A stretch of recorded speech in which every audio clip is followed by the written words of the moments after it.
මේ උතුම් වූ ධර්මදේශනය ප්‍රඥා නාලිකාව තුළින් විකාශය කිරීමට ප්‍රචාරය කිරීමට ධර්මදානය සිදු කිරීම සඳහා අංක 63 B කලල්පිටිය උකුවෙල පදිංචි GDA අත්තනායක සෝමාවතී ජයසිංහ යන දෙමාපියන් ඇතුළු ඥාති පිරිස විසින් මෙම උතුම් වූ ධර්මදේශනය සඳහා සැදැහැති දායකත්වය දරා තිබෙනවා. උතුම් වූ ධර්මදානයන්ගෙන් ජනිත වන්නා වූ මහා පුණ්‍ය ශක්තියෙන් 2013 වර්ෂයේ ජනවාරි මාස 20 වන දින දායකත්වය දරූ අය අතරින් වෙන්ව ගිය හරීන්ද්‍ර ජීවන් අත්තනායක පුතුණුවන්ගේ 34 වන ජන්මදිනය 2021 වර්ෂයේ දෙසැම්බර් මාස 8 වන දිනට යෙදී තිබූ බැවින් එය සිහිපත් කරන අතර පින් බලාපොරොත්තුවෙන් සිටිනම් මේ උතුම් ධර්මදේශනාමය කුසලය අනුමෝදන් වී භවගාමී ජීවිතය සුවපත් වී නැවත මනුලොවට පැමිණ චතුත් සත්‍ය අවබෝධ කොට සසර ගමන නිමා කර ගැනීමට ලැබේවා. තවද දෙපාර්ශවයේ මියගිය මව්පියන් හා සියලුම ඥාතීන් පින් බලාපොරොත්තුව ඇතනම් මෙම ධර්මදේශනාමය කුසලය අනුමෝදන් වී භව ගමන සුවපත් වේවා. එසේම ගෞරවනීය දේශකයාණන් වහන්සේ වන පූජ්‍ය මීමුරේ ධම්මවංශ හිමිගේ ඒකායන පරමාර්ථය වන මේ භවයේදීම සසර ගමන නිමා කර ගැනීමට ධර්මදේශනාමය කුසලය හේතුපාදක වේවායි ප්‍රාර්ථනා කරන අතර නිදුක් නිරෝගී සුවපත් භාවය සහ දීර්ඝායුෂ ලැබේවා. ධර්මදේශනය ශ්‍රවණය කළ සියලුම සදහැවතුන්ටත් දායකත්වයේ දරූ සැමටත් නිර්වාණ අවබෝධය පිණිස ප්‍රඥා ඇස පහළ වේවා කියා බලාපොරොත්තු වෙනවා. එසේම වේවා කියා ආශිර්වාද කරනවා. නමෝ තස්සේ භගවතෝ අරහතෝ සම්මා සම්බුද්දස්ස. නමෝ තස්සේ භගවතෝ අරහතෝ සම්මා සම්බුද්දස්ස. නමෝ තස්සේ භගවතෝ අරහතෝ සම්මා සම්බුද්දස්ස. නයිදං අත්ත කතං බිම්බං නයිදං පර කතං අගං හේතුපටිච්ච සම්භූතං හේතුභංගා නිරුජ්ජති තී. ධර්මානුශාසනාවෙහි සදහැබර අනුග්‍රහක දායකත්වයේ දරන්නා වූ පවුලේ ප්‍රමුඛ මේ මොහොත අපට සවන් දීම සඳහා ඉඩකඩ වාසනාව උදා කරගත්තා වූ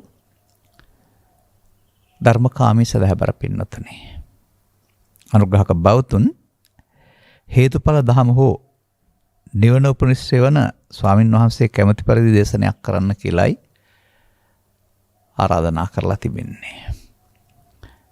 මේ අනුවයි අර හේතුඵල දහම කියන වචනයට අදාළ පැත්තකින් මම ධර්මානුශාසනාව කරන්නට අප තීරණය කළේ. හේතුඵල දහම මේ සමාජයේ විග්‍රහ වෙනකොට ඕන තැනකට හරියනවා. ඕනෑම සිද්ධියකදී ඵලයට හේතු තියෙනවානේ. මරණ පරීක්ෂණය කියන එකේ තේරුමත් මරණයට හේතු හොයනවා කියන එක. ඒ වගේම අවමගුල් උත්සවල අනුශාසනාවලදීත් ඔය මම ඉහතින් සඳහන් කළා ගාථාවම අරගෙනත් මේ මව්පියන්ගේ එකතු වීම නැවති හේතු නිසා හටගත්තා. දැන් හුස්ම පාර නැති වුණාන් පස්සේ නැත්තම් පරලෝ යන්න වුණා. හේතුබංගා නිරුජ්ජති කියන තැනට ගලපනවා. මගේ කනින්ම මම අහලා තිනවා. නැත්නම් චුද්ධ අපේත විඥාන නිරත්තංග කලින්ගරං සිතයින් උනන් පස්සේ දරකඩක් වගේ බිම හොනවා කියන කාරණාව. නමුත් මේවා බැලූ බැල්මට හරි වුණාට මේවා නෙමෙයි මේකෙන් කියන්නේ. ඕනෑම දෙයක් හේතුඵල වශයෙන් හොයන්න පුළුවනි. නමුත් මේ හේතුඵල කොමක්ද කියන එක හොයන්න බුදුරු පැහැදිලි කළ ආ වූ කරුණ ඔස්සේ යන්න වෙනවා. මේක තවත් තිබෙන තැනක් තියෙනවා, ජනප්‍රිය තැනක මගේ ධර්මදේශනාවකුත් තියෙනවා මීට පෙර. මං හිතන්නේ එකක් හෝ දෙකක්.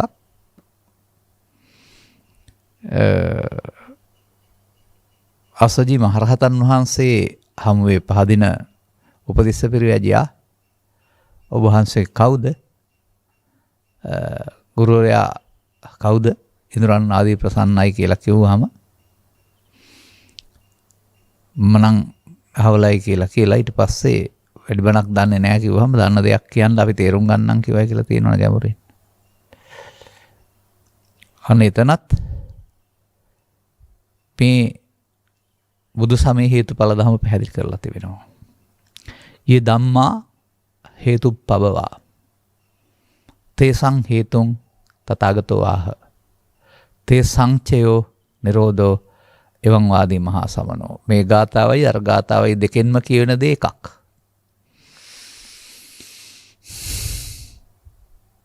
එනිසා යේ ධම්මා හේතුප්පබවා ගාථාවේ අර්ථය මම මෙතනට ගන්න නැතුව මේක පැහැදිලි කරන්නම් ඒකත් එතකොට තේරුම් ගන්න. ඔය බිම්බං කියන එක ඇතැම්හු බිම්මලටත් යොදලා තියෙනවා නැත්නම් කයටත් යොදලා තියෙනවා බිම්බය කියන එක. කයට යොදනවද පංචස්කන්ධයට යොදනවද දන්නෙත් නෑ සමහර වෙලට. මේ කය තමන් විසින් කරපු එකකුත් නෙවෙයි. න ඉදං අත්ත කතම් බිම්බං. මේ දුක අගං අනුන් කරපු දෙයක්කුත් නෙවෙයි. න ඉදං පරකතං අගං. පරකතං අනිත් අය කරන ලද දුකකුත් නෙවෙයි මේක. අන්න මේ දුක සම්බන්ධයෙන් මේ කියන්නේ. වෙන මොකක්වත් සම්බන්ධයෙන් නෙමෙයි. හේතුපටිච්ච සම්භූතං. මේ දුක හටගන්නේ හේතුපටිච්ච ප්‍රත්‍ය වීමෙන්. එතකොට දුක හටගන්නා හේතු බිඳින්න පුළුවන් නම් හේතු බංගා නිරුජ්ජති දුක. මේක තමයි මේ ගාථාවල ගැඹුරුම අර්ථය. බාහිරට මොනවට කතා කළත් අදාළ තැනට යන්න නම් බෑ. බැලූ බැල්මට ඇත්ත වශයෙන් පේන්න පුළුවන්.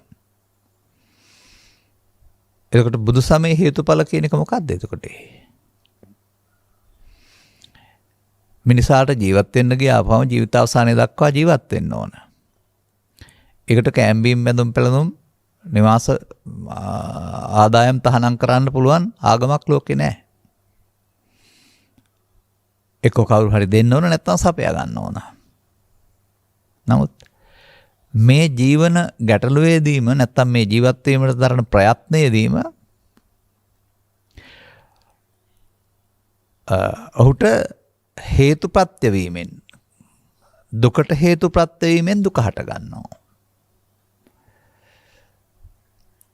එතකොට ඒ දුකට හේතු නිරුද්ධ වුණොත් දුකක් නැහැ. ඒකයි මේ කියන්නේ. ඒ නිසා ඵල කියන්නේ ප්‍රතිඵලය.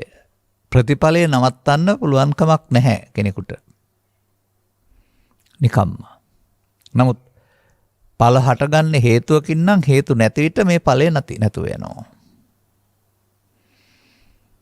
මෙන්න මේ ධර්ම පරියාය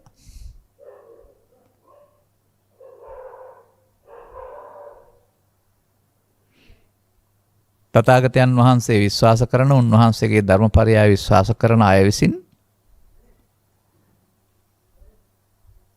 මේ ගෞතම සසන තුළ ලබාගත් ජීවිතය තුළ බුදුසමයෙන් ඔබට පරිත්‍යාග කරනු ලබන හෙළි කර දෙනු ලබන උත්තරීතර සැනසීමට හිමිකරුවෙක් බවට පත්වීමෙන් ජාති ජරා ව්‍යාධි ශෝක පරිදේව දුක් දුම්නස් වලින් මිදෙන්න කැමති නම් ඉහාත්ම වශයෙන්ම එවත් මේ ජීවිතයේදීම එනම් ඔය හේතුපටිච්ච සම්භූතං ඉස්සෙල්ලා ඉගෙන ගන්න වෙනවා. එතකොට ඒකෙන් තේරෙනවා මේ අගන් හටගන්නේ හේතුපටිච්ච වීමෙන් කියන එක. එහෙනම් ඔබට ඕන වෙනවා හේතු භංග කරන්න. වෙන මොකක්වත් නැති වෙන කතාවක් නෑ. දුකට හේතු නැති කිරීමෙන් දුක නැති වේ. ඒ නිසා තමයි ත්‍රිපිටකයේ පුරා පවතින්නේ ඉහාත්ම වශයෙන්ම මේ ජීවිතයේදීම දුක් කෙලවර කරගන්නේ. ලබන දේ අපි තමයි මහ ලොකුට සලකන්නේ. නමුත් මේකේ පැහැදිලි කරලා තියෙන්නේ දුක් කෙලවර කර ගැනීම. නමුත් දුක් යන්න සමාජයේ තේරුම් ගන්නවමදි ඔවුන්ට තේරෙන මට්ටමින් තමයි ඔවුන් දුක හිතන්නේ.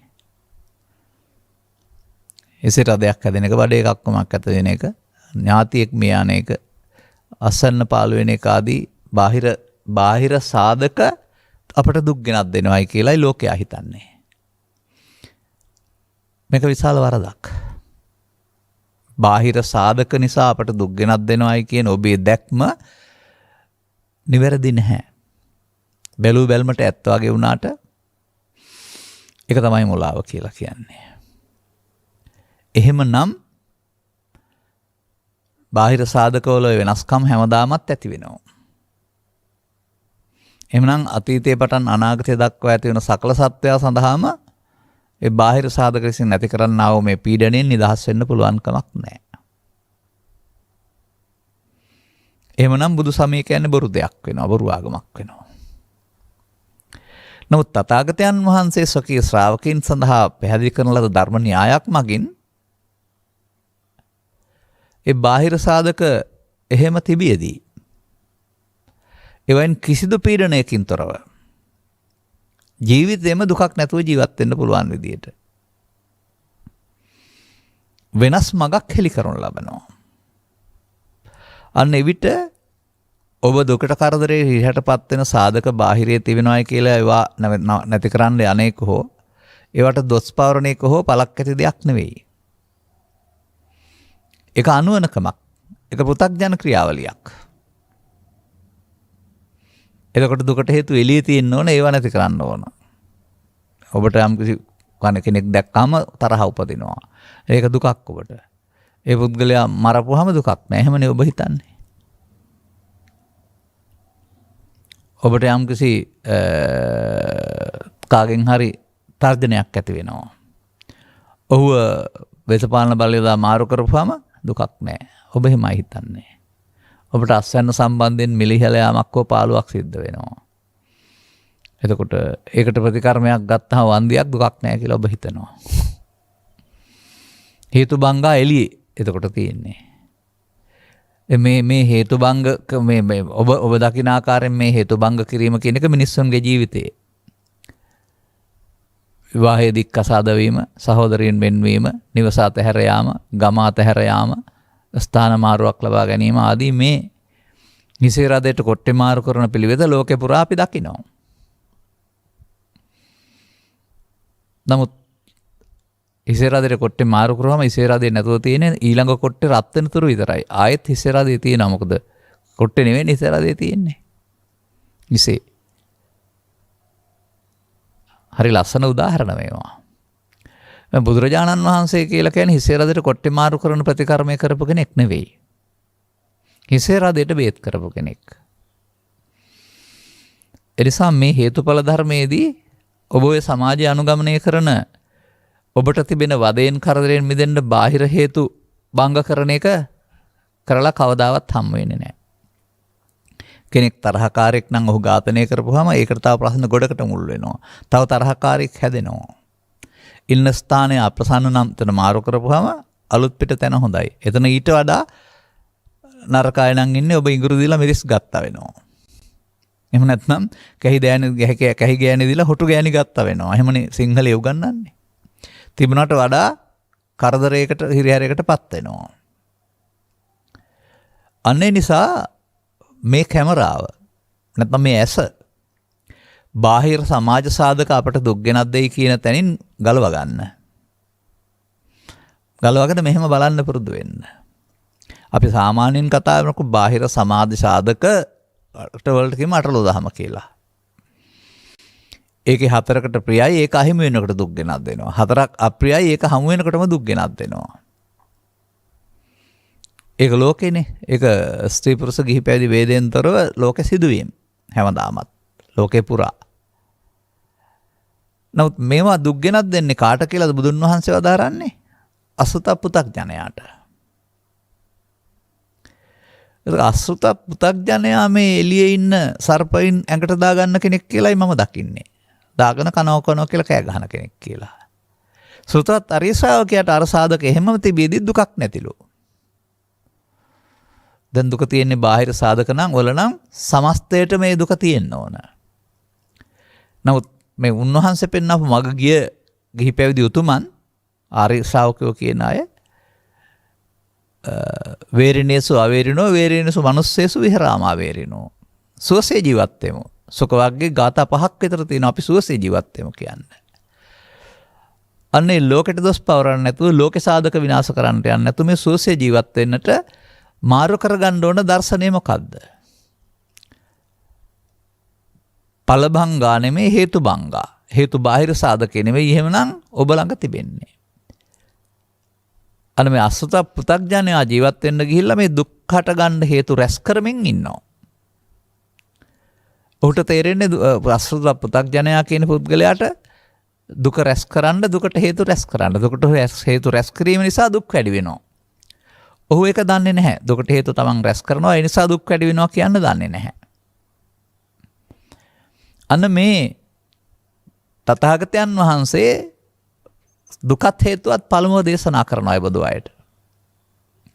ඒක ඇත්තනම් ඊට පස්සේ ඒ නැති වූ තැනත් මාර්ගයත් කියන එකේ තේරුම අර හේතුබංගා.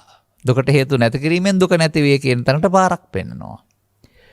මෙයයි නිර්වෘල් බුදු සමය මෙයයි මාර්ගය. අර බාහිර දේවල් ගැන මොනතරම් කතා කර හිටියත් ලියන්න කියන්න පාඩම් කරන්න අදහස් දක්වන්න දිනන්න පුළුවන්. හැබැයි දුක දිනන්න බෑ. ඒකයි මේ ගාථාව මම ගත්තේ හේතුඵල ධම ගැන කතා කරන්න. දැන් ඔබ ඉතින් පාසල් යන කාලේ පාඩම් කරන් තිනවා. දුකට හේතුව අටලෝ දහම කියලා උගන්ලා නැහනේ. දුකට හේතුව තණ්හාව කියලා උගන්ලා තියෙන්නේ. නමුත් ඒක තිබෙන තැන පිළිබඳ අවබෝධයක් ඔබට නැහැ. මන්දයත් ඔබ ඉගෙන ගත්තේ පුද්ගලයෙක් වශයෙන්. මව කුසින් බීවි ජීවිතාවසාන දක්වා ජීවත් වෙන පුද්ගලයෙක් වශයෙන් වචනයක් ඉගෙන ගත්ත ඇරුණාම අදාළ තැනට ඔබ ප්‍රවිෂ්ඨ වුණේ නැහැ. පටිච්ච එකතු වෙනවා. සම්භූතං අතට හට ගන්නවා. තේරුම් ගන්න ඕන කාරණාව මොකක්ද එතකොට? අන්න ඊට පස්සේ අර බාහිර හේතුඵල ගැන කතා කරන්නේ නැතුව කවුද පෘථග්ජනයා කවුද ආර්ය ශ්‍රාවකයා කියලා බලන්න ස්කන්ධක වර්ගය උගන්ලා තියෙන ආකාරය. මේ සියල්ල අයන්න ඉඳලා කියන්න අවශ්‍යයි කියලා මම හිතන්නේ නැහැ. අසෘත පෘථග්ජනයාය කියලා කියන්නේ පංචස්කන්ධය ආත්ම කොට ගත්තා අත්පුද්ගලයා. සුතත් ආර්ය ශ්‍රාවකයයි කියලා කියන්නේ පංචස්කන්ධය ආත්ම කොට ගැනීමේ වරද දැක එයින් මෙදෙන මාර්ගය ගත්ත කෙනා. ඔය පංචස්කන්ධ කතාවට එන්න වෙනවා එතකොට. මේ හේතුඵල ධම දකින්න.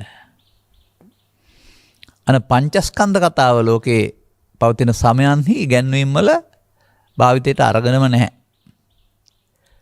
බුදු සමයේ තථාගතයන් වහන්සේ පිළිබඳ විශාල දේශනා ගණනාවක් කර තිබෙනවා. වචනය අපේ සමාජයේ පවතිනවා. වචනයට අදාළ අරුත තමා තුළින් දුටුවෝ පාසල් අධ්‍යාපනය තුළ දහම් පාසල් අධ්‍යාපනය තුළ පිරිවෙන් අධ්‍යාපනය තුළ නැහැ. ඔය ඔක්කොම පහු කරන් ආපු කෙනෙක් වශයෙන් ඒ කියන්නේ. මතක තියාගන්න. ඊට එහා එක පාඩමට එහා ඔබ තුළ දැක්මක් ඇති කරගන්න ඕන. මන්දයත් සංකිට්ඨේන පංච උපාදානස්කන්ධා දුක්ඛ අන්න වතනේනවා. දුක මොකද්ද? අටලෝ දහම නෙමෙයි. පංච උපාදානස්කන්ධය හට ගැනීම. මේ පංච උපාදානස්කන්ධය තුල තියෙන එකක් තමයි දුක කියන්නේ. බාහිර ලෝකේ තියෙන එකක් නෙවෙයි. බාහිර ලෝකේ ඒ සඳහා පුංචි පුංචි අර හේතු ප්‍රත්‍ය හේතුත් නෙවෙයි ඒවා ප්‍රත්‍ය. හේතු ප්‍රත්‍ය කියන කාරකයේ තේරුම හේතු කියන්නේ ප්‍රධාන සාධකේ ප්‍රත්‍ය කියන්නේ අතුරු සාධක කියන එක. ඒ ඔබ මේ ප්‍රධාන සාධකයේ පිළිබඳ ගවේෂණය කරන්නේ නැතුව අතුරු සාධක අතුරු ප්‍රත්‍ය එකක් දෙකක් අඩු කරලා දුක නැති කරගන්න බලනවා. ඉතින් ඔක ඔබේ ජීවිතය තුළත් පවතිනවා. මේ අතුරු ප්‍රත්‍යක් ඉවත් කර ගැනීම තුළ කෙටි කාලීනව දුක අමතක කරගන්න එක. බලන්න තද ඉසරදයක් හැදිලා තියෙනව නැත්නම් දත් කැක්කමක් හැදිලා තියෙනව නේද කියලා. විශාල වේදනාවක්. ඔබ මොකද කරන්නේ? මේ වේදනාව දැනෙන්න තියෙන සංවේදී බව එන්නතක් මගින් හිරිවට්ටලා අමතක කරගන්නවා. දැන් ඔබට දැනෙන්නේ නැතුව යනවා. දත ගලවන්න පුළුවන්. දැනෙන්නේ නැහැ. දත ගලවනවා දැනෙනවා රිදෙන්නේ නැහැ. නමුත් හිරිවැටීම අයින් වෙනකොට ගලවපෙකේ වේදනාවත් එක්ක ආපහු එනවා. අර වේදනාවට මූලය නැති කරේ නැහැ. දත කැක්කමක් හටගන්නේ දත දිරා යාම නිසා එතන ඇති වෙන්නා වූ සිංහල වෙදකමට අනුව නම් වාතයේ බලපෑම කියන එක. අන්න ඒ වගේ අර ඒ බාහිර කාරණාවලත් එක හේතුවක් එක ප්‍රත්‍යක් අයින් කිරීමෙන් අර දුක කෙටි කාලීනව මොහොතකට අමතක කරන්න පුළුවන්. ඉතින් ඒ නිසා මේ පෘථග්ජන මිනිසා කරනු ලබන්නේ පය බරවායට පිටිකර බෙහෙත් බඳින එක.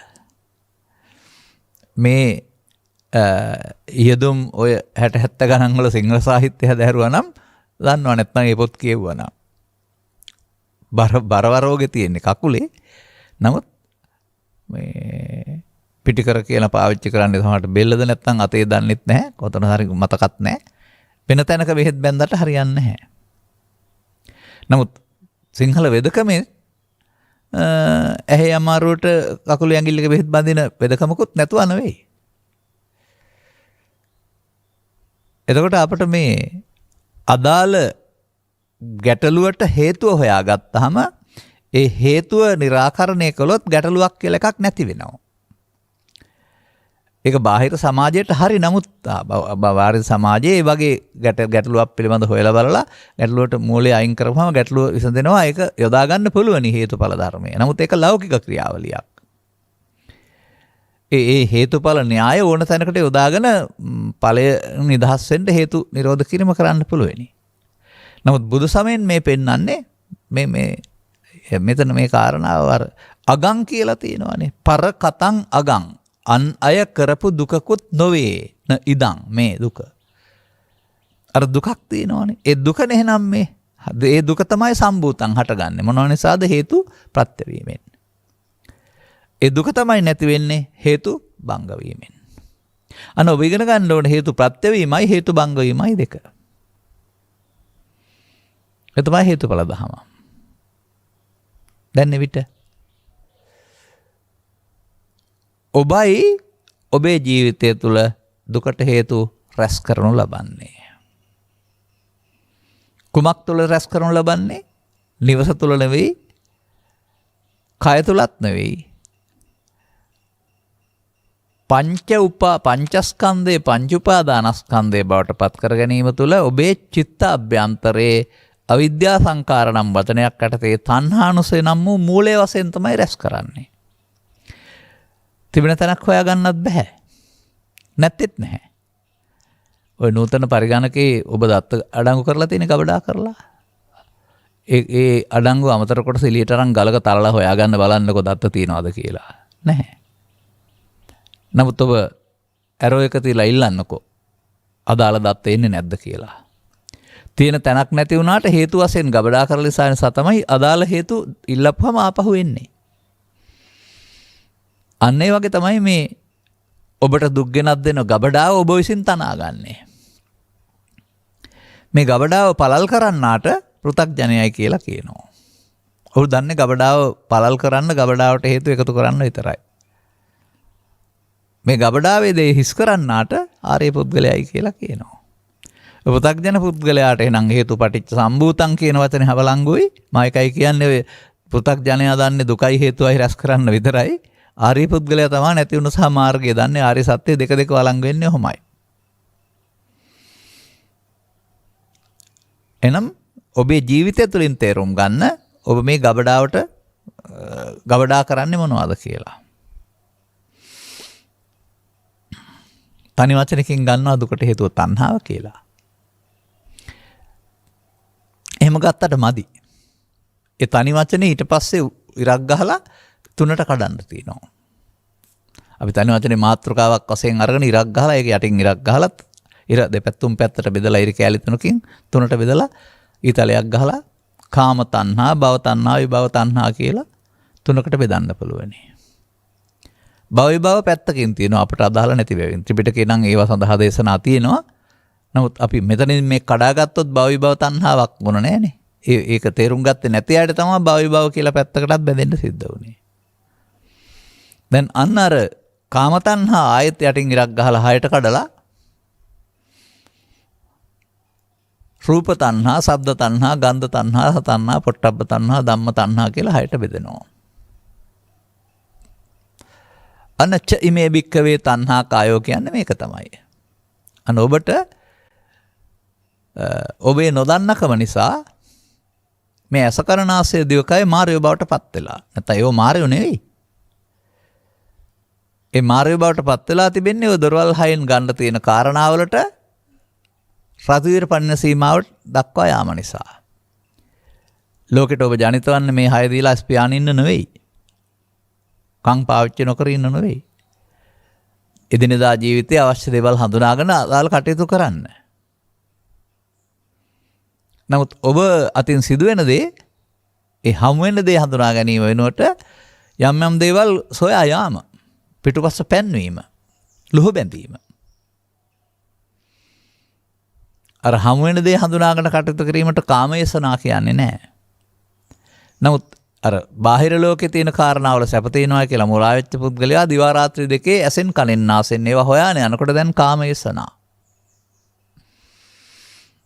දැන් අර කාම තණ්හාව රූප ශබ්ද ගන්ධ රස පොට්ටබ්බ ධම්ම කියලා තණ්හා හයකට බෙදලා තිබෙනවා. දැන් දුකට හේතුව තණ්හාව නම් ඒ හයේනේ දුකට හේතුව තියෙන්නේ. දැන් කොහොමද මේක වෙන්නේ? දැන් දුක නැමැති ඵලය කොතෙන්ද දෙන්නේ? ජරා ව්‍යාධි ශෝක පරිදේව දුක් දුම්නස්. ඔබේ හිතට එනවා දැනෙනව නේද?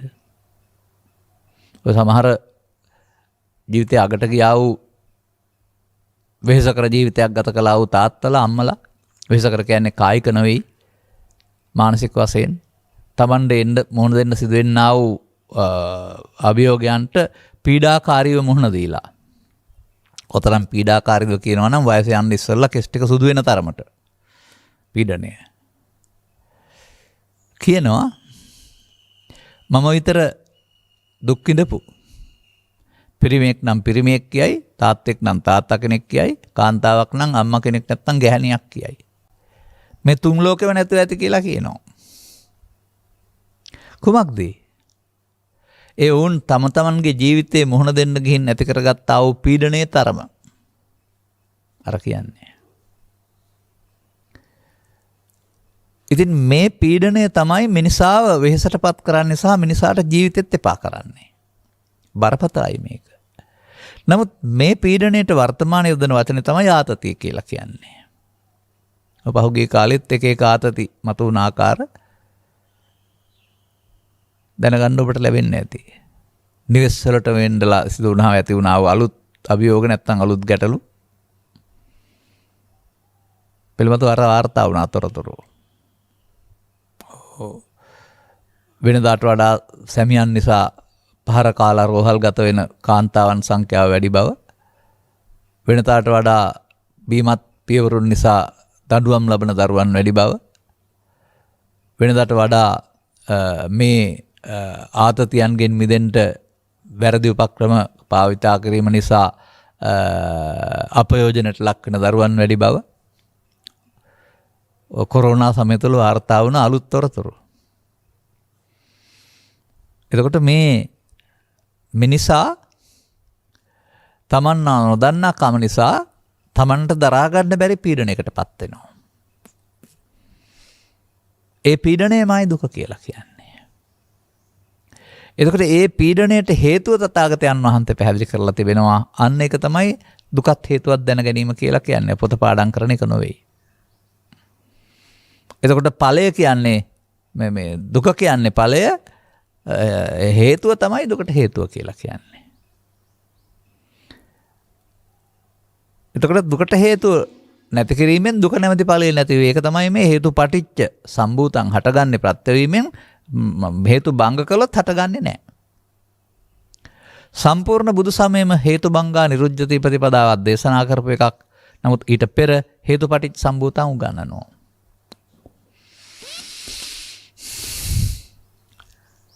කොහෙන්ද මේ දුක් හටගන්නවා කියලා තියෙන්නේ?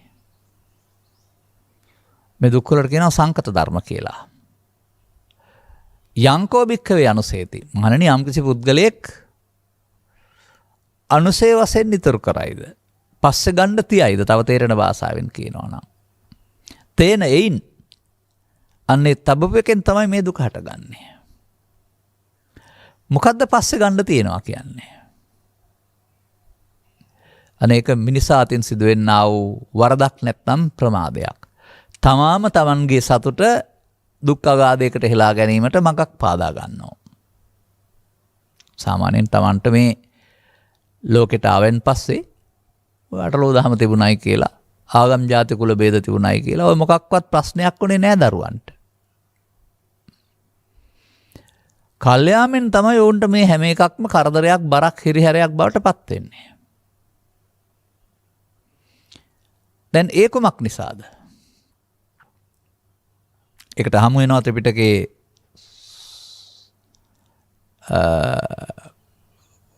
සංයුත්ත නිකාය තුල, කන්දක වග්ගය තුල හොඳ ලස්සන වචනයක්.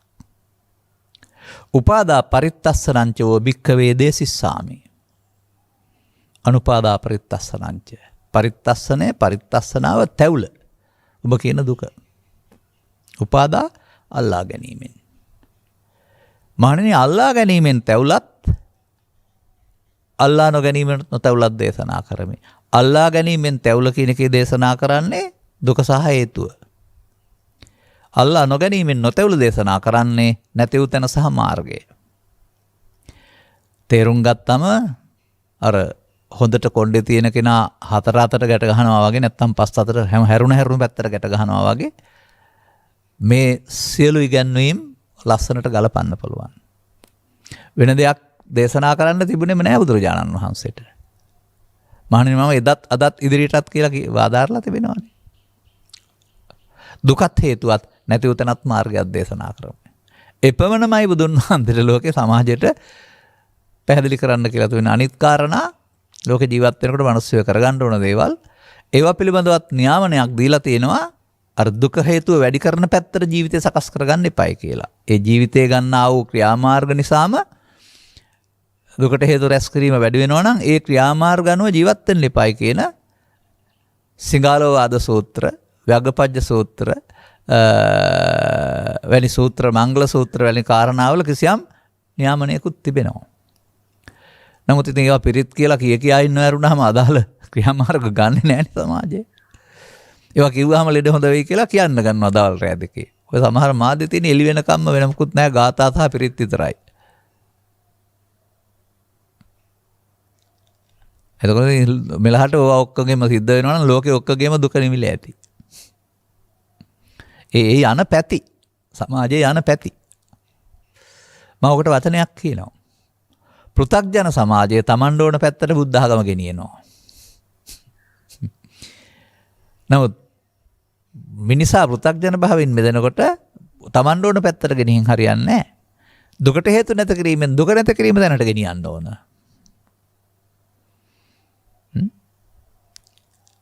තේරුම් ගන්න ඕන කාරණාව. ඔය රාත්‍රියට ඉන්න වෙලාවට යම් දේවල් දැනගන්නට ඔය ගුවන්විදුලි යන්ත්‍රවල මීටරේ එහාට මෙහාට මාරු කරනකොට ඔක්කොම මහ බල සම්පන්න දේවල්මයි තියෙන්නේ කියවනට. නමුත් කිසිම බලයක් පාවිච්චි වෙනවාගත් තේරෙන්නේ නැහැ. සමාජයේ එන්නට අසහනයට, පීඩාවට, දුකට, කරදරයට පත් වෙනවා. ඒ කියන්නේ මේ අර හිසේ රදයට කොට්ටේ තමයි මාරු කරන්න දන්නේ. ඒ නිසා මේක ඔබ වෙනුවෙන් ඔබ තේරුම් ගන්න ඕන. අර උපාදා පරිත්තස්සනංච කියන්නේ මොකද්ද? අල්ලා ගැනීම කියලා. දැන් ඔබ ළඟ දරුවෙක් ඉන්නවා, දරුවගේ අතින් අල්ලා ගන්නවා. ඔබට මිතුරෙක් හම් වෙනවා, මිතුරගේ අතින් අල්ලා ගන්නවා. ඒකටත් අල්ලා ගැනීමනේ සිංහලෙන් කියන්නේ. නමුත් ඔය අල්ලා ගැනීමට කියන එක නෙමෙයි උපාදා පරිත්තස්සනංචෝ කියන එකේ තේරුම. ඒක ඇසෙන්, කනෙන්, නාසයෙන්, දිවෙන්, කයෙන්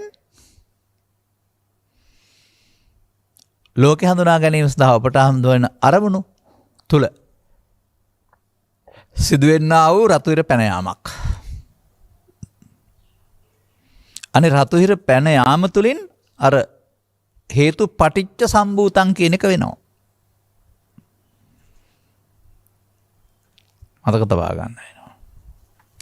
කොමක්ද ඒක? ඒක තේරුම් ගන්න බැරි වෙලා තියෙනවා. මන්දයත් රූප කියන්නේ පංචස්කන්ධේ ශරීර කියලා ගත්තාම නැත්නම් පඨවි ආපෝ තේල ගත්තාම ඉතින් එතනින් එහාට පාරක් නැහැ. මන්දයත් රූපයට තියෙන තණ්හාව රූප තණ්හාව, ශබ්දයට තියෙන තණ්හාව ශබ්ද තණ්හාව, ගන්ධයට තියෙන තණ්හාව ගන්ධ තණ්හාව. මෙසේ රූප ශබ්ද ගන්ධ රස පොට්ටබ්බ නම් වූ අරමුණු හයක් කෙරෙහි මුලා වීමට නෙමෙයි තණ්හා හයක් තියෙන්නේ. ඒ තණ්හාව නැති කරන්න බුදුහාමුදුරු දේශනා කරනවා රූප කියලා පඨවි ආපෝ තේජෝ ශරීරය හරි අරගෙන එතනින් එහාට යන්න බැරුව ගලේ පහරපු බලලුණ්ඩ වෙච්ච දේ වෙලා තියෙනවා. වහන්න බෑනේ. සාමාන්‍යයෙන් බලලා නැත්තම් පූසා කියන සතා ඔය දේ කරලා වහලා යන කෙනෙක්. ඌට ප්‍රවේණියෙන් ලැබී තියෙන දෙයක් ඒක. නමුත් ගලේ මේ වැඩේ කරපුවම පහරු ගන්න වැලි නෑනේ. ඒ වගේ තේරුම් ගැනීම වරද්දා ගැනීම මිනිසාට බුදු සමයේ මගඵල අහිමි වීමට ප්‍රධාන හේතුවයි. ඒකට බුදුන් වහන්සේ හෝ ආර්ය පරපුර හෝ කටපාඩම් පවත්වාගෙන හෝ කවුරුත් වැරදිකාරයෝ නෙවෙයි. ඔබෙහි අර්ථය නොගැඹුරු ලෙස ගැනීම කාගේ හෝ ආශ්‍රයෙන් වැරදි ලෙස කියන කෙනේ ආශ්‍රයෙන් හරි අර හේතුපටිච්ච සම්භූතං හේතුපංගා නිරුද්ධති බාහිර සමාජයට යොදන්නේ අන්න ඒ වගේ හේතු දැක ගන්න. අර අනුසේති කියන්නේ මේ හේතු තබනවට. අනුසේති කියන පදේ අනුසය වශයෙන් නිතර කිරීම, තණ්හා අනුසය. එහෙම නැත්නම් චිත්තාභ්‍යන්තරේ නිදිගස් විතර හේතුවක් තැබීම. එහෙම නැත්නම් උපාදානය කර නිසා භව කර ගැනීම ওই වචන වලින් කියන්නේ ඕක තමයි. ඉතින් උපාදාන නිසා භව කර ගැනීම ජීවිතය තුළ බලන්නේ නැතුව එහෙමනේ අපේ පටිච්චසම්පාදයක බලන්නේ ජීවිතය තුළම ඒක සැරේයි. ඒක ඇස තුළ, කන තුළ, නාසය තුළ, දිව තුළ, කය තුළ අරමුණේ මුලා වීම තුළ සිදුවෙන හැටි තේරුම් ගන්න. ඒ තමයි හේතු පටිච්ච සම්භූතං ඉගෙන ගන්න එක. ඉතින් මේකට ආපහු මම එන්නේ අර මට සුපුරුදු දහම් පෙළට. මොකද ඒක ත්‍රිපිටකේ පුරා තියෙන කරුණාම මගේ එකක් නෙවෙයිනේ. ඒක පෙන්වනු ලබන්නේ ජීවිතය තුළ නෙවෙයි ඇස තුළ සිදුවෙන්නා වූ පෙළ දහමක් වශයෙන්. ඇස තුළ ක්‍රියාත්මක වෙන්නා වූ සිත තුළ, ඇස තුළක් නෙවෙයි ඒක. ඇස නිසා උපදින සිත තුළ.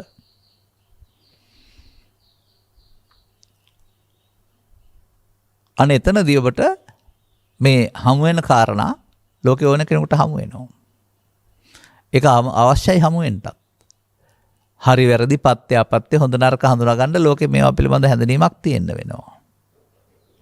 නමුත් ඊට එහා යමින් පෘථග්ජනයා කරන වැඩේ තමයි අර අල්ලා ගැනීම නැත්තම් උපාදා පරිත්තස්සරංචෝ කියලා කියන්නේ. ඒ අල්ලා ගැනීම කොහොමද පෙළදහමේ උගන්වන්නේ? ඔබට පාඩම්. මන්දයත් මමම හැමදාම කියලා තියෙන නිසා. ඉතින් ඒක කටපාඩම නිසා අපි ඕක දන්නවා කියලා හිතන්න එපා. වචන පාඩම් වෙන්න නෙවෙයි ඕන. අරමුණු තුළ මේ සිදුවෙන સિદ્ધාන්තය ඔබට තේරෙන්න ඕන. අර මම මුලින් මතක් කළේ බාහිර ලෝකේ ඔක තියෙන්නේ කියලා හිතන් ඉන්නවයි කියලා.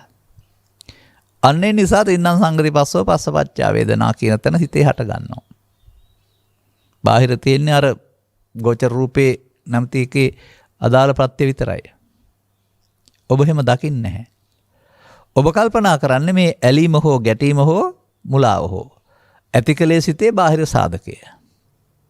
නිසා ඒකත් එක්කලා ඇලෙනවා. ඒකත් එක්ක ගැටෙනවා. ඒක එහෙ තියෙනවා සාධකය. නමුත් ඇලීම ගැටීම ඔබේ හිතේ හට ගන්නවා.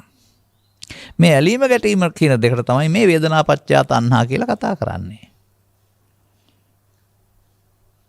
තණ්හා වුණාම ඊට එහාට යන්න වෙනවා නිකන් තනියෙන් ඉන්න බෑ. අනර පංච උපාදානස්කන්ධා දුක්ඛ කියන දුක්ඛට ගන්නා වූ හේතු වශයෙන් උපාදාන නම් වර අල්ලා ගැනීම. උපාදා පරිත්තස්සනං චෝ බික්කවේ කියන වදවදන මේ අරමුණු තුළ සිදු වෙනවා පෘථග්ජනයාගේ ෂණයකින්. එහෙම වුණොත් යලිත් මේ පීඩණය හට ගන්න අවශ්‍ය හේතුව චිත්තාභ්‍යන්තරයෙන් නිදිගත වෙනවා, නිදා ගන්නවා. ඒකට කියනවා භව කියලා. භව අංගය. නිදිගත් සිත අනුස්සයට ඉතුරු වීම. ඒ පෘථග්ජන පුද්ගලයා නිසා මේ බාහිර ලෝකේ තියෙන දේවල් වල සැප තියෙනවා දුක් තියෙනවා කියලා ලෝකෙත් එක්කලා ඇලීමක් කොක්කක් දාගෙන ඒ තුලින් තමන්ගේ චිත්ත අභ්‍යන්තරයේ ලෝභයෙන්, මෝහයෙන්, ද්වේෂයෙන්, මෝහයෙන් බලවත් කර ගන්නවා. ඒවිට ඔහු දුක් උපදින්න හේතු සිත ඇතුලේ රැස් කර ගන්නවා.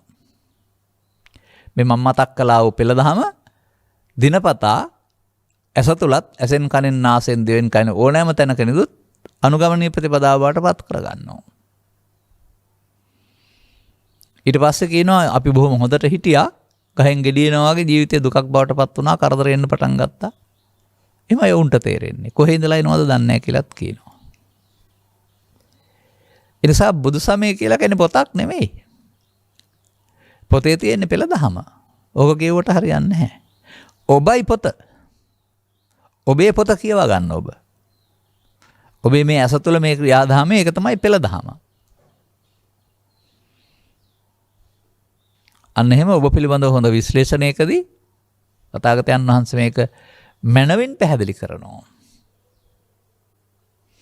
නැවත නැවතත් ජීවිතේ ළමා කාලේ පහු කරගත්තයින් පස්සේ පෘථග්ජන පුද්ගලයා මිය යනතුරුම ওই වැඩේ කරමින් ඉන්නවා. අපි තවත් පෘථග්ජනයි කියලා ඉතින් ලැජ්ජ නැතුව කියනවා.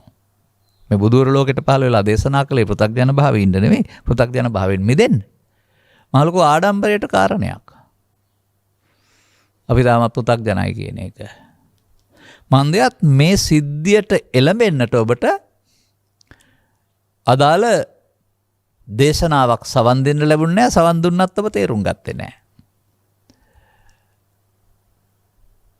මා උපන් මා හැදුණු යන දරුවෙක් වශයෙන් ඉප සමාජයේ නම් ඒ පිළිබඳ වචනයක්වත් කියවෙන්නේ නැහැ. මන්දයත් ගිහි මිනිස්සුන්ට ඕවා තේරෙන්නේ නැහැ. පින් කරගන්නව යරනවා ඊට වඩා පින් කරන හැටි කියනවා යරනවාම ඊට එහාට දෙයක් නැහැ. හරියට බුදුරජාණන් වහන්සේ පැවිදි මිනිස්සුන්ට බණ කිව්වා වගේ. නෑ ගමට ගිහින් ගමේ ඉන්න හැම මිනිස්සුන්ටම පැහැදිලි කරලා මෙන්න මෙහෙම වැඩක් තියෙනවා නුවණ තියෙනවා නම් මේ වදින් මිදෙන්න කියලා පඤ්ඤාවන්තස් අයන් ධම්මෝ කියලා උන්වහන්සේ ප්‍රඥාවන්තයෝ කියලා කොටසක් හැදුවා. ඒකට ස්ත්‍රීද පුරුෂද ගිහිද පැවිදි කියලා නෑ. හැදුවා කියන්නේ උන්වහන්සේ හැදුවා නෙමෙයි තෝරාගත්තා තේරෙන අය. අයන් ධම්මෝ. උන් සඳහා තමයි මේ න්‍යාය. දුප්පඤ්ඤස්ස වෘතඥයෙක් නම් ඉතින් එයාට ඒ න්‍යාය වළංගු නෑ. එහෙනම් එයාට පිටින් එහාට ලෝකයක් නෑ. ඔහුට පින් කරන බුද්ධ ආගම තුල හිර වෙන්න රැඳෙන්න සිද්ධ වෙනවා භවගාමී වෙලා. ඔහු හේතුපටිච්චසමුප්පාදන් තමයි ඒක තුල. පාපකාරී පුද්ගලයාත් හේතුපටිච්චසමුප්පාදන්. ඒක එක මගක්. පුණ්‍යකාමී පෘථග්ජනයාත් හේතුපටිච්චසමුප්පාදන්. ඒක තවත් මගක්. ධානලාභියත් බුදු සමයෙන් පරිබාහිරව හේතුපටිච්චසමුප්පාදන්. ඒ හේතුන්ගේ ඵලය තමයි අපාය කාමසුගතිය රූපය රූපී බඹතල කියන්නේ. අන්න හේතු එකතු කරපුවාම ඵල හම්බ වෙන තැන. දැන් Taman ඉන්න සීමාව තේරුම් අරගෙන හේතුපටිච්ච හොයාගත්තාම දැන් මේ සංකංගත්තති කියන්නේ මොකද්ද? එයින් සංකත ධර්මය හට ගන්නවා.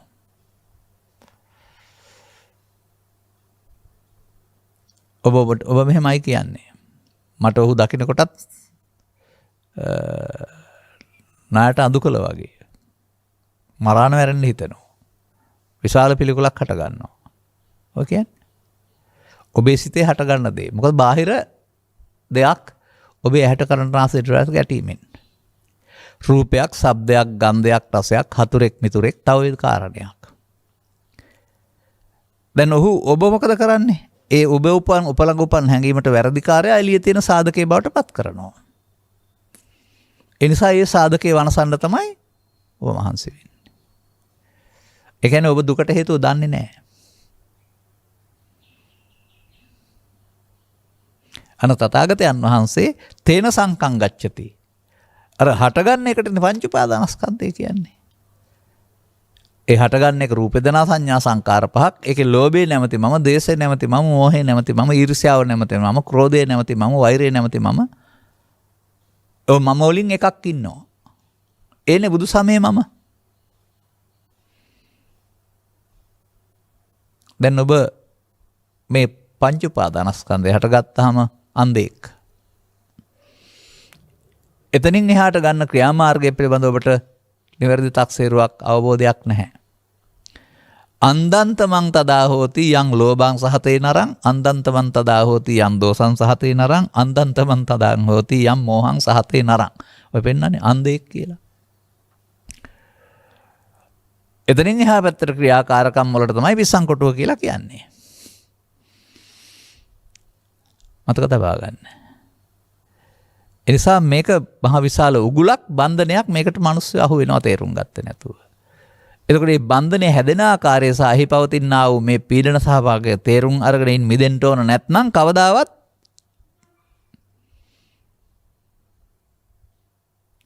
මෙදෙන පාරක යන්නේ නැහැ.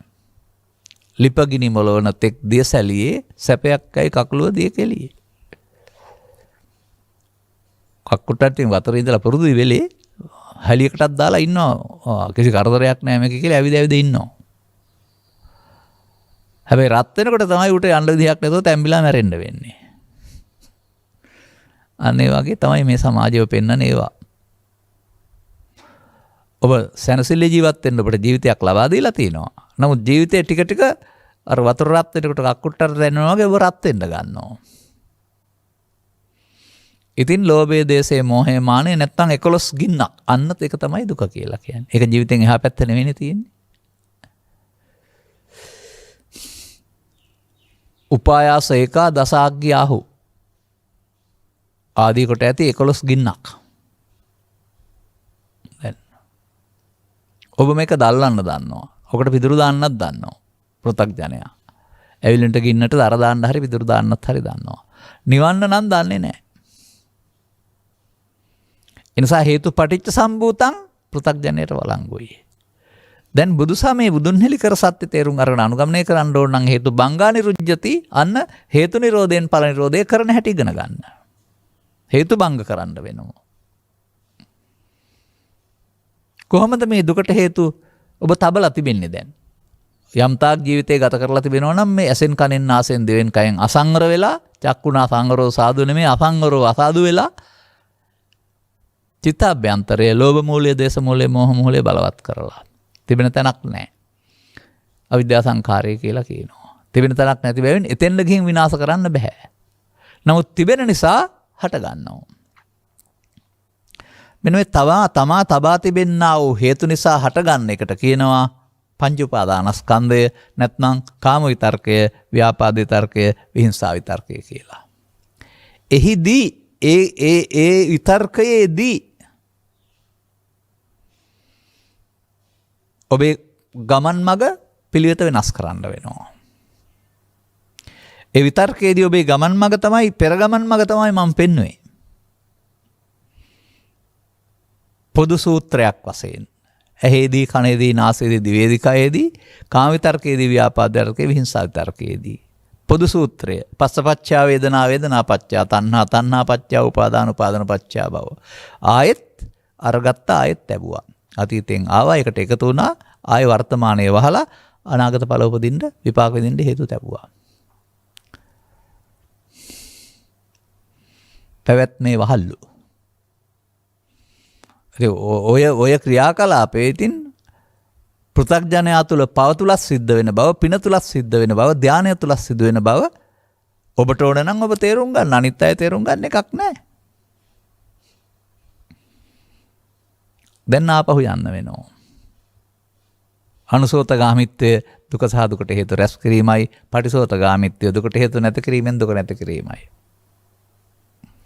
අන්න හේතු නිරෝධය දැන් ඊට පස්සේ මේ විනාඩි කිහිපය තුළ ඊට පස්සේ කතා කරන්න වෙනවා. බලන්න මේ පසුගිය දවස්වල කරපු ධර්ම දේශනා ඔක්කොගේම මම ඔතෙන්ට ඇවිදින් නැද්ද කියලා. ඇයි මට අදාළ දෙයක්ද? නෑ, තථාගත බුදු පියාණන් වහන්සේගේ සූත්‍ර දේශනා සියල්ලේ පවතින්නේ ඒක තමයි.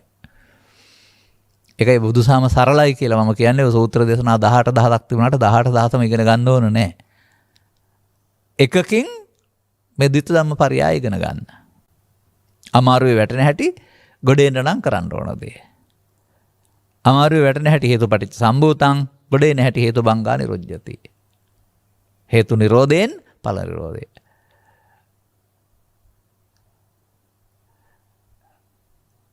එතකොට මෙතෙන්ට තථාගතයන් වහන්සේ ලස්සන වචනයක් පෙන්නනවා.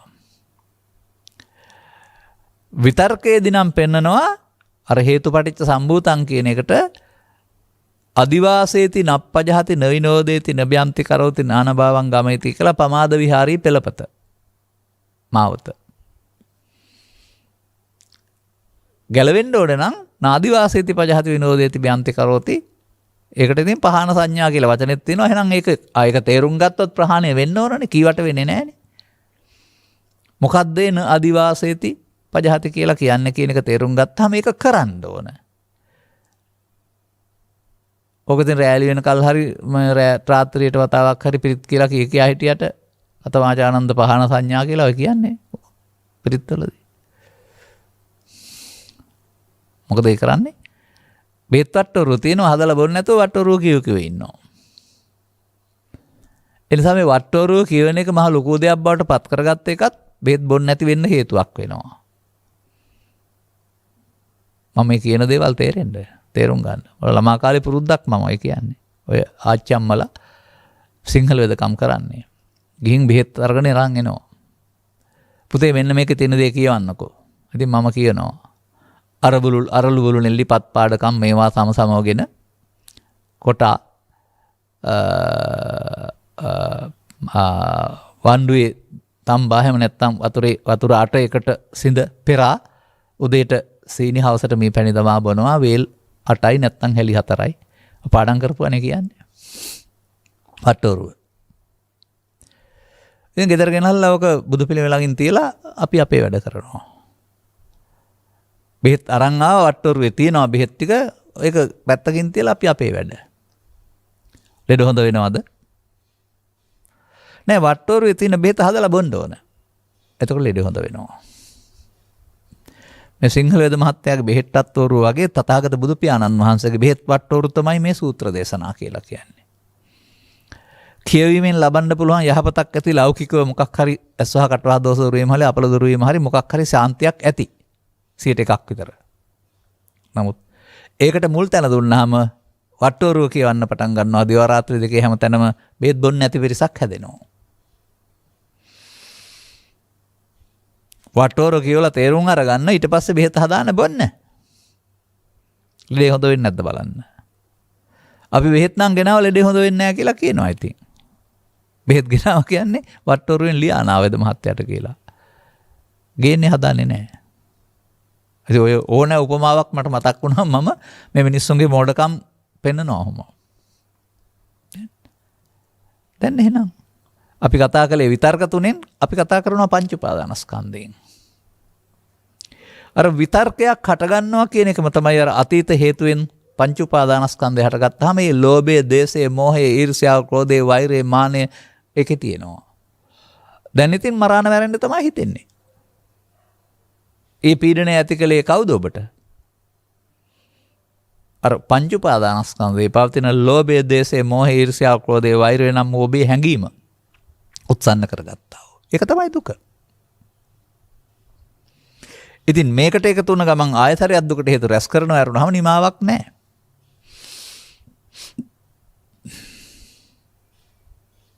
දැන් මෙන්න මේ මොහොතේදී අවදි උතෙන් පටන් නින්දට යනතුරුම මේ මොහොත මේ නැකත උදා වෙනවා ඔබට ඇත්තටම. තේරුම් ගත්ත පුද්ගලයාට සුබ නැකතක් මේක. සුනක් කත්තන් සුමංගලං කියලා තියෙනෙත් ඒකනේ. අත්තෝ අත්තසනක් අත්ත කියලා තියෙනෙත් ඒකනේ. කරන්න ඕන දේ කරන එක නැකතද. එතකොට මෙන්න මේ මොහොත ඔබට මේකට එකතු නොවෙන්න පුළුවන් නම් අර දුකට හේතු රැස් කිරීම නැමැති ක්‍රියාවලියෙන් ඔබ අත මිදෙනවා.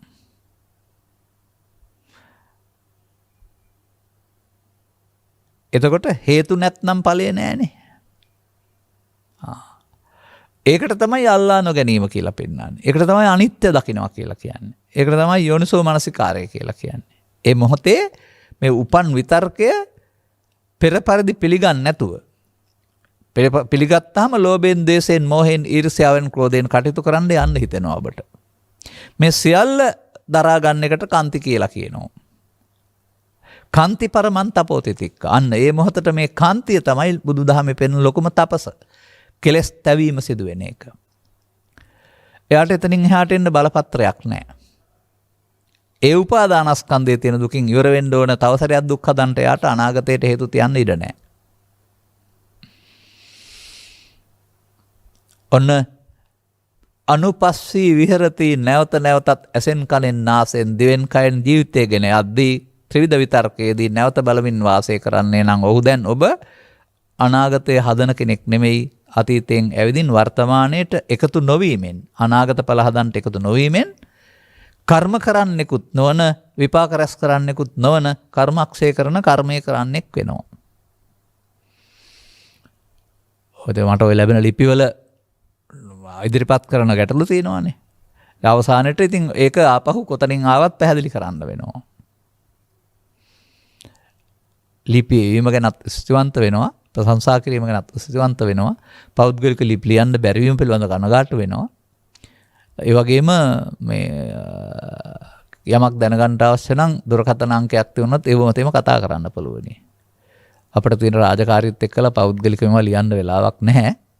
නමුත් අපි එවන දේවල් නොකියනවා නෙවෙයි බලනවා. ඉතින් ඔබ මේ නාලිකාව තුළ අහන්න ලැබෙන ධර්මදේශනාව තුළින් අපිව හඳුනාගෙන තියෙන බව තේරෙනවා. අපි ඔය පෙළ තුලින් හඳුනාගත්තාම අපිව හඳුනාගන්න එක හොඳටම ඇති. ප්‍රතිඵල තියෙනවා නම් ඊට වඩා පෞද්ගලික දෙයක් අවශ්‍ය නම් ඉතින් ඒක ඊට එහා ගිය දෙයක් නේ. ඒක ආර්ය පරපුරේ නෑදෑයන් බවට පත්වීම. ජාතියක් ආගමක් කුලයක් ස්වභාවයක් ගිහි පැවිදි භාවයක් මොකක්වත් නැති එකක් ඒක. සංවිධානයකුත් නැහැ.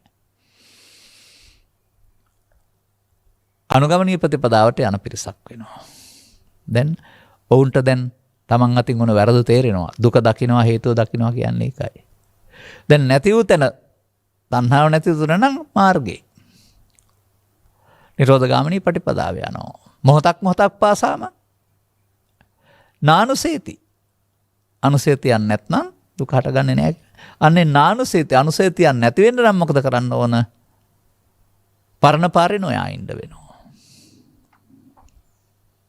පස්සපච්චා වේදනා වේදනාපච්චා තණ්හා තණ්හාපච්චා උපාදාන උපාදානපච්චා භව කියන පරණ පාර වෙනුවට පස්ස නිරෝධෝ අන්න එකතු නොවෙනවා කියන්නේ ඒකයි. ඒක තමයි කාන්ති කියලා කියන්නේ. ඒකයි අල්ලා නොගැනීම කියලා කියන්නේ. ඒකයි පංච උපාදානස්කන්ධය අනිත්‍ය බව සේරම එක තැන තියෙන්නේ. ඔක එකකින් තේරුම් ගන්න. තේරුම් ගත්ත කෙනෙකුට මම කියනවා වගේ කිසි කරදරයක් නැතුව ඔක කියන්න පුළුවන් මේ යෝන සූත්‍රයක් තුළින්. දැන් ආරබත දැන්.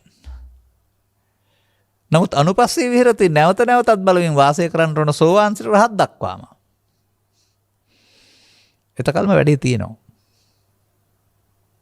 එතකල් මේ සඳහා මේකට එකතු නොවෙන්න ඒ වළක්වන්නට සති නම් වූ චෛතසික දියුණු කරන්න ඕන. දියුණු වෙන තරමට වැඩේ කරලා පස්සේ මතක් වෙයි. වැඩේ කරනකොට මතක් වෙයි. වැඩේ කරන්න ඉස්සර වෙලා වාරණය පැනවෙයි.